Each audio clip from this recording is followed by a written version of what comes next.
Good morning, everybody. And I know that we're all delighted to be representing the fashion industry and also making it very clear how the industry is changing so much from within and very much from the leadership of people like Anya and Kristina. So we're very, very lucky. I'm sure that some of you may be fortunate enough to have a Anya handbag or a Blahnik pair of shoes. You may be very fortunate to have both.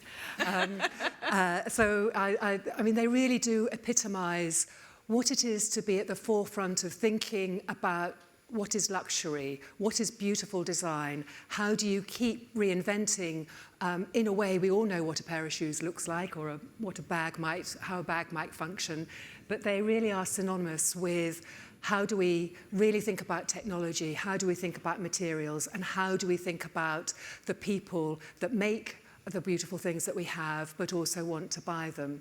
Talked about, obviously, 23 million people employed by the fashion industry, and 80% of those are women. So to have great female leaders like Anya and Kristina here this morning is really important. So I thought I'd begin by just asking them very briefly to, in a way, say why set up Hindmarch bags?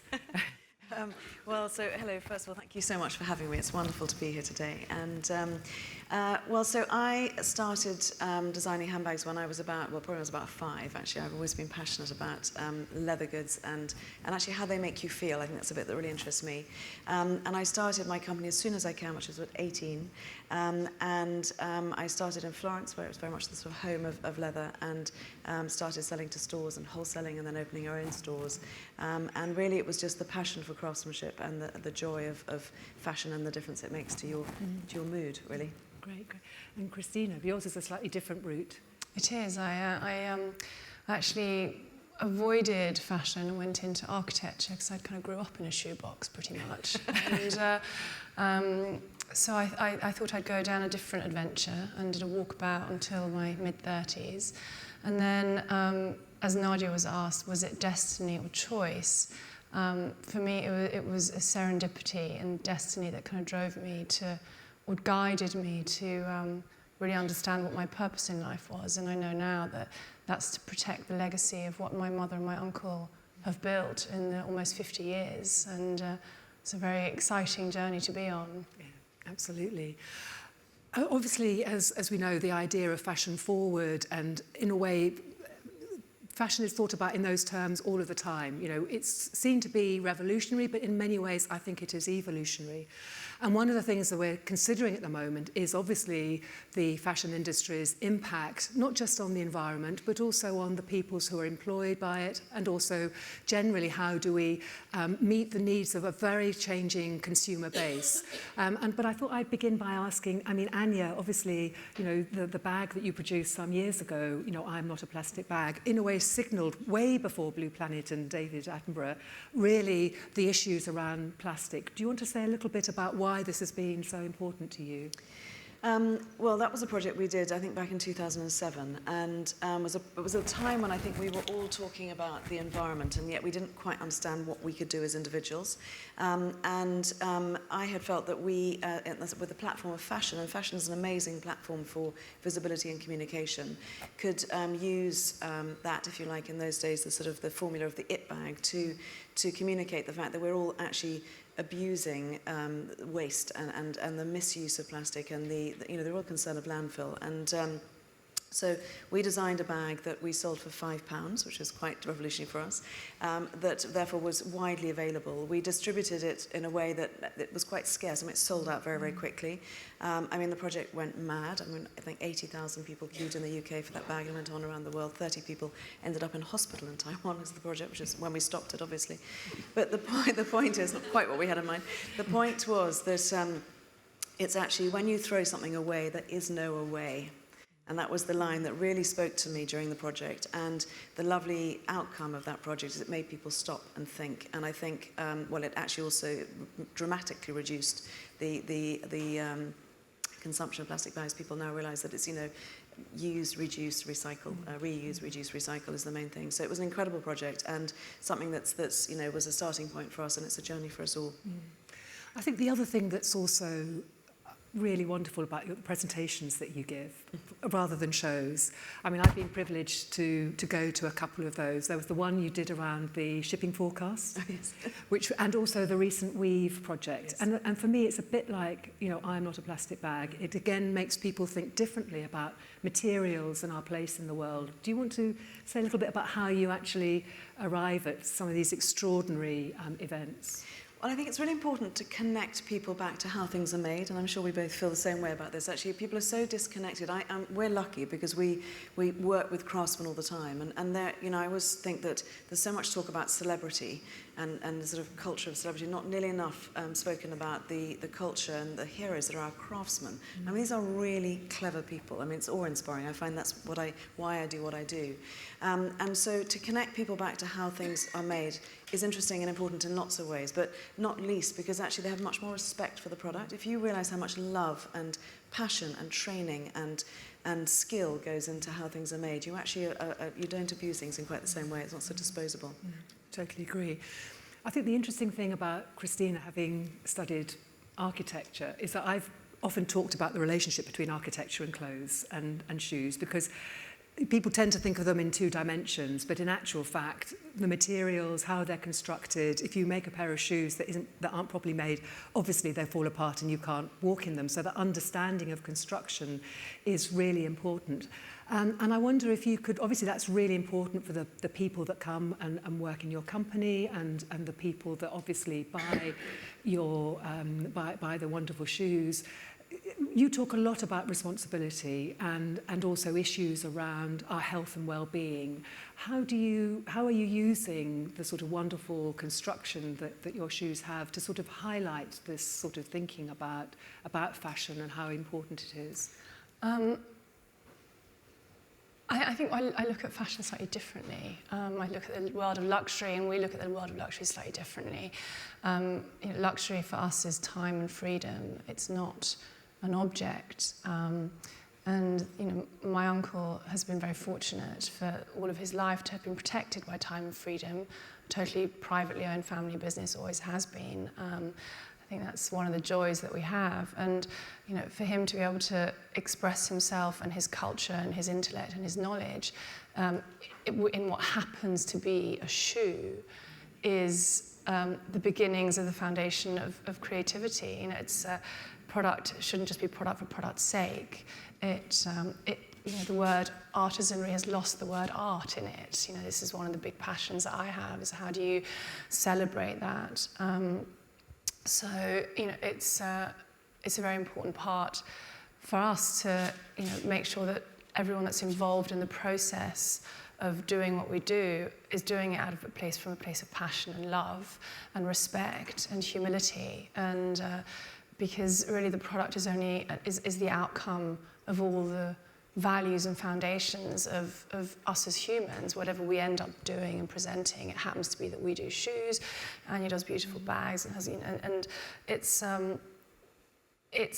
we need to protect the kind of the forefathers of the object, because, you know, like you say, the more energy you put into something, you know, I watched my uncle in the factories, and it's his happiest place, and he's talking to the objects, he's talking to the lasts as he's drawing on them, he's breathing life into them, and as an architect, I know that buildings that took hundreds of years to build are still standing thousands of years later, because the energy you put into something radiates back out again.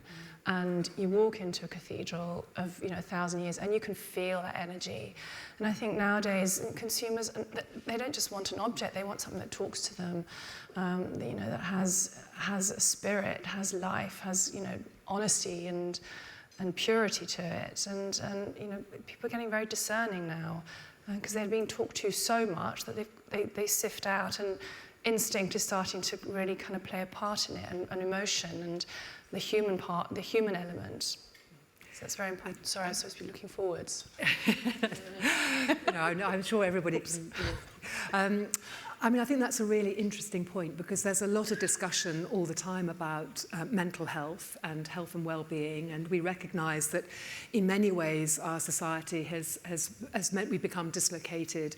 And people also talk about how important, you know, fashion, clothing, shoes are to make us feel better about ourselves. In many ways, you're able to spot when people are distressed because actually that's the thing they begin to forget about and not pay sort of care and attention to. So, you know, I always get irritated when people think that fashion is frivolous because actually it's supremely important to us on so many different levels.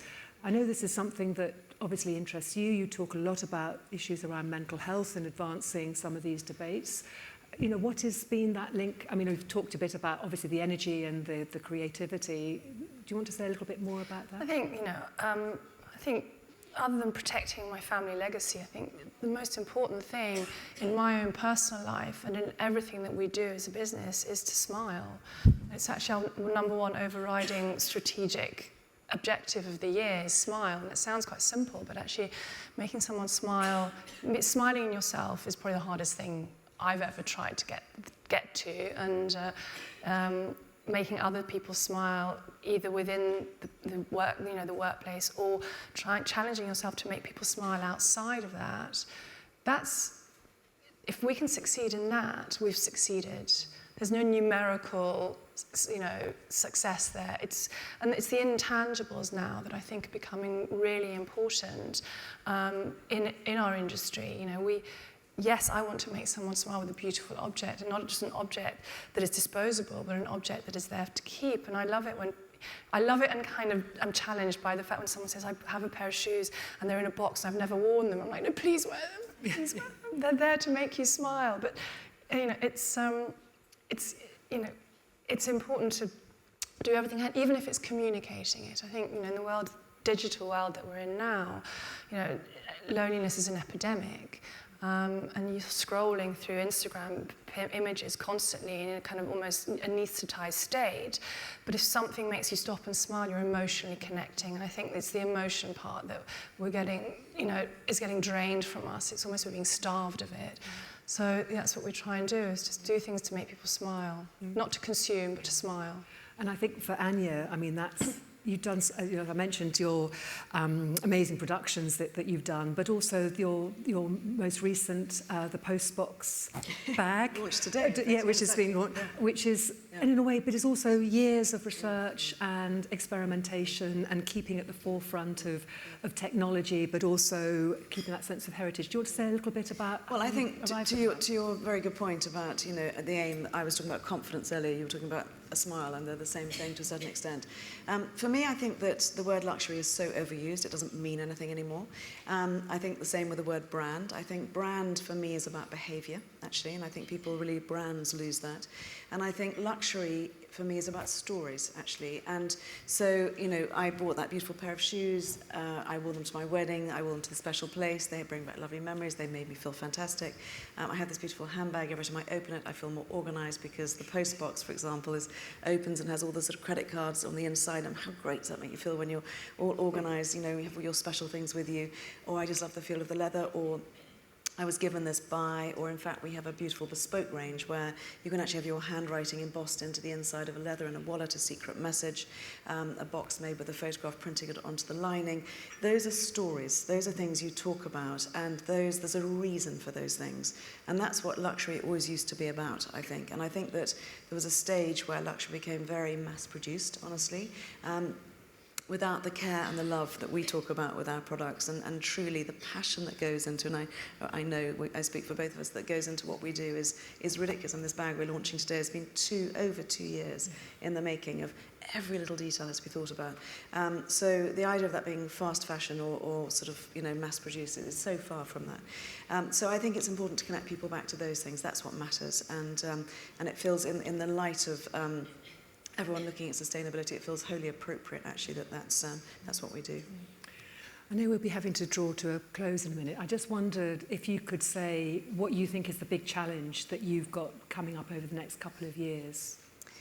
I mean, from our perspective, you know, you are wanting to do the right thing and make things in the right way. Also, we're employing lots of people, and it's a business at the same time as well. So whilst trying to do the right and correctly sourced materials and way of making things and transporting things. There's a real challenge as a business, speaking really honestly, because often that can be a hit on your margin, or it can be a hit on the price has to go up, and actually customers don't want to pay more, and businesses, you know, can't always afford to take a hit on margin because there are many bills to pay. So there's a period as we adjust to behaving in a more sensible, sustainable way, where, if you like, I think both the customer and the business have to kind of hold hands and partner a bit to get through that stage. Once we're through that stage, actually, all the suppliers, the supply chain will realise that actually that is what is needed, and they will change their practices as well. So we're in this sort of stage. A lot has happened already, I believe, and I think that we all need to just give a little bit to kind of nudge over into a more sensible way of making things. Totally agree. Kristina, what about for you? I clearly agree with everything you say, but there's actually another point that I think is probably going to be the biggest challenge. It's combating the Excel spreadsheet. It's like I go into buying appointments. Exactly. I wish it didn't exist. It's created all sorts of problems. People, you know, the world of the buyers buying for the consumer, as in, you know, big department stores. By numbers. They were kind of losing the instinct and the passion and the love for, this is actually a beautiful object, I'm going to take a risk. People are taking less and less risks because of numbers. And that really frustrates me, because I believe that numbers are there as fuel whilst you're driving to give you information, as opposed to actually lead you and give you answers. Numbers, you know, especially in our world, which is, you know, underpinned by creativity, and you know, the genesis is creativity, can't be defined by numbers. So we you know, taking numbers with you know, using the science and actually finding art in it and finding the emotion in it, I think is something that's going to be a challenge in the near future. I think both of these are really important points. I think we've ended up with a lot of the problems with regard to fast fashion, and also that idea of luxury being so ubiquitous that it loses its meaning is partly driven by the fact that the full cost of making something isn't really taken into account, and also how you look after and pay attention to the goods, the beautiful things that are created, so they become these valuable objects which you do wear and you do use, but you nevertheless want to be able to pass them down. Clothes, shoes used to have that sort of significance, and I think that's really important. Well, I think one lovely takeout, if you like, from this movement towards us all being more sustainable and behaving in a way that's appropriate for the planet is actually much better to buy less, buy beautiful things and wear them more. And that is a shift in thinking from how everyone's been behaving over the last 20, 30 years probably. If that happens, it feels right in every level. I mean, it totally fits what we believe in, but it's also the right way to behave. I totally agree. And on that excellent bit of advice and support in every way, I'd really love to thank Anya and Kristina for real insights into why they are so successful at what they do. Thank you so much. Thank you very much indeed. Thank you.